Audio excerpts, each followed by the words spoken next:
You are a stalker making a living by going into the zones looking for alien artifacts that were left behind. One day you become lost. You don't know where you are and you don't know how to get out. And you're looking for clues to escape the zone. So let's get into this. Welcome to Solitary RPG. Before we get into the video, I want to disclose that the PDF copy and the physical copy of Escape the Zone were sent to me free of charge from the author, Martin Ouellette. Thank you very much, Martin, for giving me an opportunity to review your product. I very much enjoyed it. So now, let's get into the video. So what is Escape the Zone? Well, it's a zine-style game with loosely written rules for you to interpret to try to figure out the best way to have your character survive the encounters and actually escape the zone. It is based on a novel called Roadside Picnic, and that is the backdrop, the setting for this game. Long story short, aliens came and visited Earth. Doesn't say what country the visitation took place in, so it gives you the freedom to decide where you want to place this setting. When they left behind basically destruction. These areas, and there's 6 of them, which are now referred to as zones. There's alien artifacts left behind, but there's also mutated creatures and all kinds of tragedy and bad stuff and radiation storms and stuff like that. So these areas became fenced off by the local government because they don't want people going into these zones because there's alien artifacts that have a lot of power and are very valuable on the black market. And as a stalker, what you do is you break into the zones looking for those alien artifacts so that you can carve out a living selling them on the black market. So you risk your life to find these items to sell. And that's the basic premise of the game. You're going to create a character, and it's not going to take much time. It's about 5 minutes. And I think that's an overestimation of the amount of time it takes to create a character. It's pretty simple, pretty straightforward. It's a D6 system. And to me, this game can be approached 2 different ways.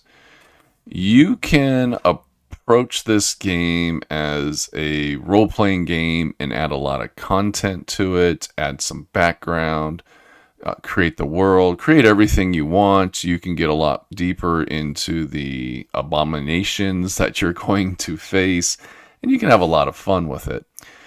You can also approach this game as more of a puzzle game.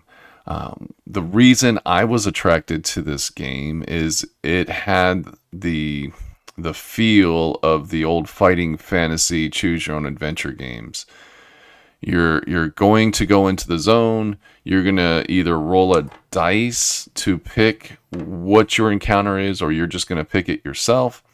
You're going to resolve it. If you survive, you can go to another one, another encounter in the same zone, or you can move on to the next zone. And that's pretty much what it is. And it's all about trying to figure out how to survive.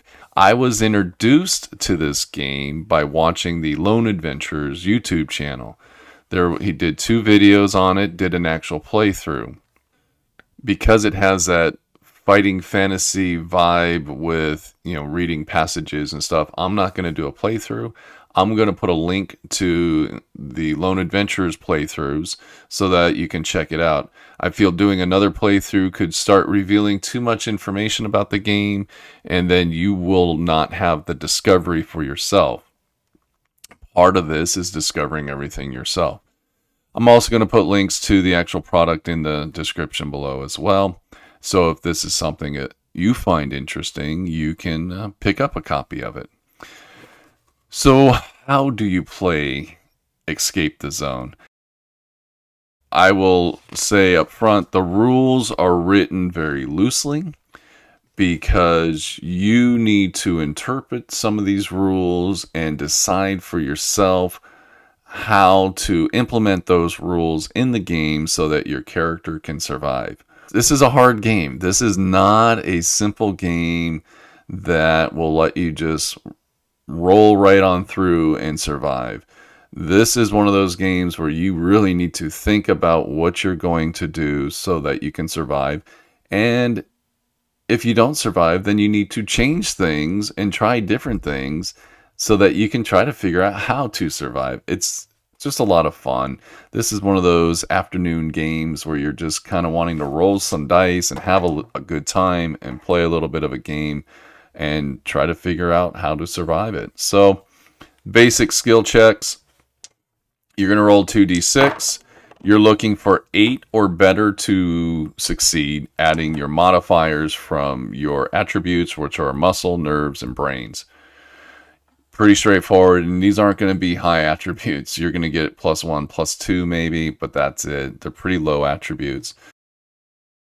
If you roll 12 or more, you get a total success. And with a total success, you may receive some bonuses or some luck points or something additional for a total success. You're also going to have consumable points. So the consumable points are going to be luck points, armor points, vitality points, which are your HP, and your ammo. So as you use these consumable points, you're going to take them off your character sheet. So you're going to want to make sure you use a pencil when you play because you're going to do some erasing on your character sheet. You could also just use dice. This is a pretty spacious character sheet if you print it on a full sheet of paper. So you have room to put dice on this. So you could use your dice to do as a countdown or pencil eraser. You know how the system works. But those are consumables. The one that I want to really talk about that's most important, though, are the luck points. I like how the author is doing the luck points in this game. So, you roll 2d6s, you're looking for 8 or better for success. And on a 12, you get a total success. You can use a luck point just to add another d6. Pretty straightforward. So you got 3d6, and now you're rolling your dice and you're getting your score. So you got lucky, but it's a consumable. It goes down. But you can also gain luck points during gameplay, so it's one of those resources that you can kind of get back, just like any of the other ones, because you can find stuff to heal, you can also find ammo, and you can also find armor in the game. So there are little tools that can be found in the game to keep your character alive, but I like the idea of just using, luck just gives you another d6 to roll, so that way your chances of success are increased. It's not like a re-roll or just an extra bump of 1 or 2 to your roll or however many luck points you spend to it. It just gives you a whole nother d6. Simple, easy rules, not fiddly at all. And that's what I like about this game. Have armor points, and all they do is reduce the damage by the number of armor points you have. So if you have something on, bulletproof vest or something, it gives you 3 armor points. You can consume those armor points to reduce vitality points that you take during gameplay. Then you get into ammo, same thing. The ammo is very vague, just like weapons are very vague. You have rifles, you have pistols. Every time you shoot, you use an ammo point, and you just reduce it. There's no specific ammo for a weapon. So when you find ammo, whatever weapon you have, it just magically fits that weapon, just to give you the chance. You can level up your character, so as you have success. What I like about this game, because you do have this level up ability, if you find the game is too hard, you can just level up your character before starting. And that's what I like about how loosely the rules are written. Doesn't say you have to start at level 1. You can say you're an experienced stalker already, so level your character up 1 level or 2 levels to give you a better chance of surviving. And that's what this game is really about, is how to survive the zone. And then just interpreting these rules, not living by the rules, to figure that out. Now we're going to get into combat. Combat's really straightforward. So your 3 attributes are linked to a type of combat. So like muscles is related to close combat or more physical combat. Nerves is going to be for more shooting combat or ranged combat. And brains is going to be more of like social combat or interacting with NPCs or encounters along the way. And what you're going to do is you're going to just roll your dice and you're going to add the modifier for the type of combat that you're conducting, looking for your score of 8 or better. If you're doing a nerves, I'm going to shoot at somebody, so I'm going to use a point of ammo. I'm going to shoot, which is a nerves attribute. Let's say I have a +1 in there. I roll 3 + 1, failure, and that's it. I missed. Done. Move on. And the combats kind of lay everything out as you're going through it, whatever your encounter is, of what will happen and how the creature will kill you, basically. So, pretty fun stuff. You can flee combat. However, you still need to make a roll to flee combat, which is your 2d6. And if you have a success, you can flee the combat, but you take half the encounter's damage rounded up to a minimum of 1. If you get a total success, you can flee combat and take no damage.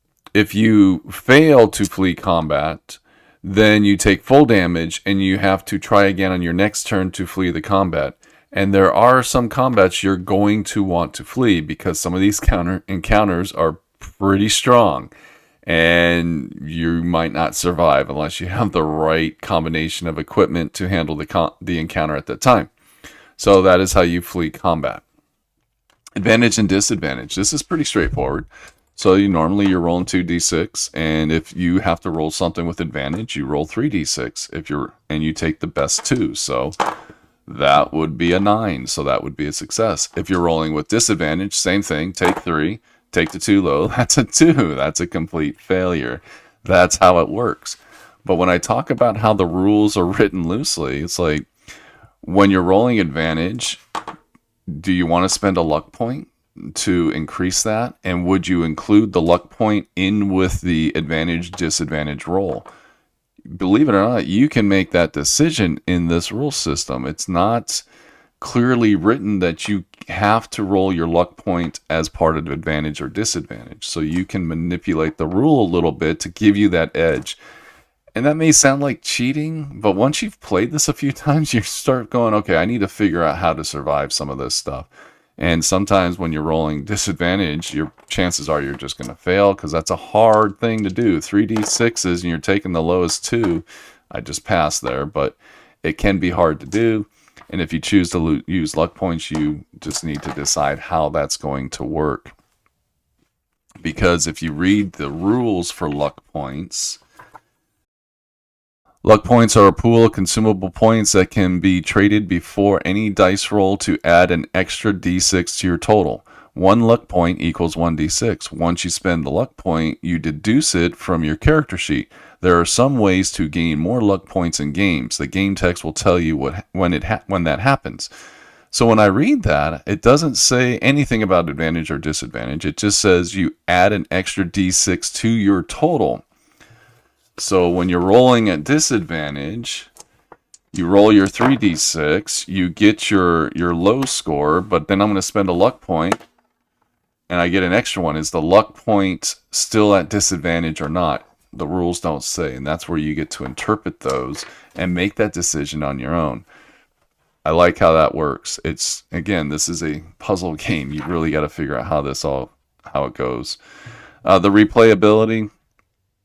A couple things on replayability. I think I've already touched base on it. A lot of this is going through the scenarios, trying to figure out how to survive. Once you've read the contents of some of these encounters, you kind of know them, and the surprise or the newness of that wears off. The author did, in the back of the book, create a chart that if you want to kind of create your own adventures and your own encounters, you can do that, which is cool. I haven't done this yet. I kind of played around with them a little bit, and it seems like, a good tool to have, but I still am having a lot of fun just going through the normal scenario.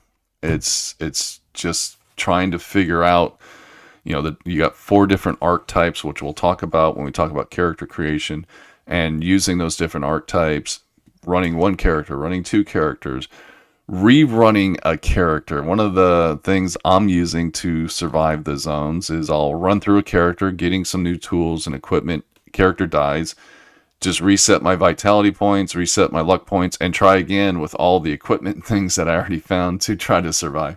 Because I'm just having fun with the game, and it's just pretty straightforward stuff, and it's just a good time. So, creating a character, you name your character. You get 2 points to put in any of your categories. So you can do 2 in one category, or you can put 1 in 2 categories, but you only get 2 points. So say I want to build a stronger, like someone that's good in brawling and shooting. I can give +1 here, +1 there. There'll be nothing in brains. Pretty straightforward. Luck, you roll a D3, which, pretty straightforward stuff. That would have been 1 luck point. That would be it. If you're wanting to make it a little bit easier or give yourself a little bit more advantage, just give yourself the maximum luck point of 3. That's up to you. It's your game. You're just here to have fun. Artifacts are something you're going to find, so you're not going to do anything there. Vitality points, everybody starts out at 20. Done. That's all you're doing. So that's how you kind of come up with all that. Starting items. This is one of those places where you can either roll dice to let the dice decide what you get, or you can just pick your own.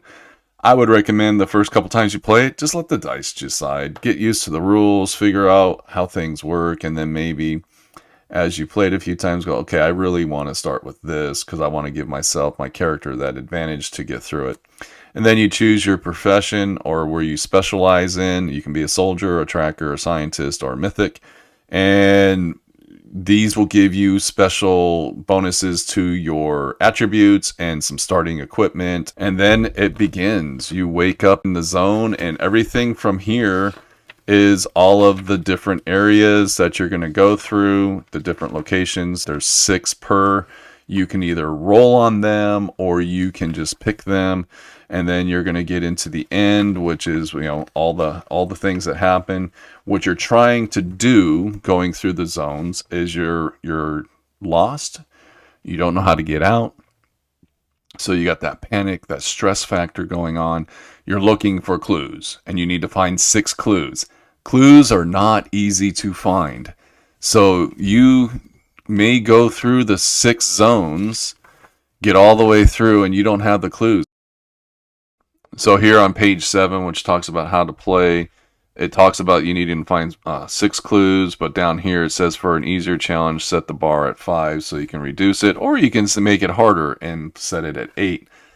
The author recognizes that this is a challenging game, and when I was sent the PDF, there was a separate page that was sent out about making the game easier and gave a lot of different suggestions on ways you could make the game easier, and gave permission basically to players that you can change the rules. And that's what I walked away with playing my games. Is I was just trying to figure out how to do it, how to survive, what I could do to survive, and there is no easy answer. A lot of this game is just luck driven. Your stats are very low. What you find, how you find your clues, is by rolling a dice, looking for a certain number in order to find clues. So it's all dice driven, luck driven. And you just need to make those decisions on what you want to do to change all that. So who is Escape the Zone for? Well, obviously it's for anybody that just wants to play a kind of rules light, dice rolling, kind of read and play style game. But you need to be very flexible in the rules, and that's one of the reasons why I think the author kind of targeted this game for solo TTRPGs, because as solo gamers, we're pretty flexible with rules. We change rules a lot, and we're good at interpreting rules and making rules work a little bit better for ourselves while we're playing the game, because we're playing solo. This is also for anybody that wants to take something with them when they travel, maybe.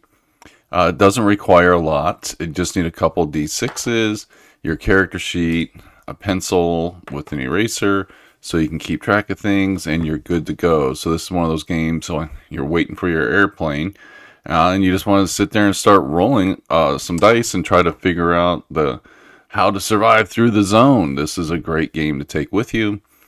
It's just a fun game, and I had a blast playing it.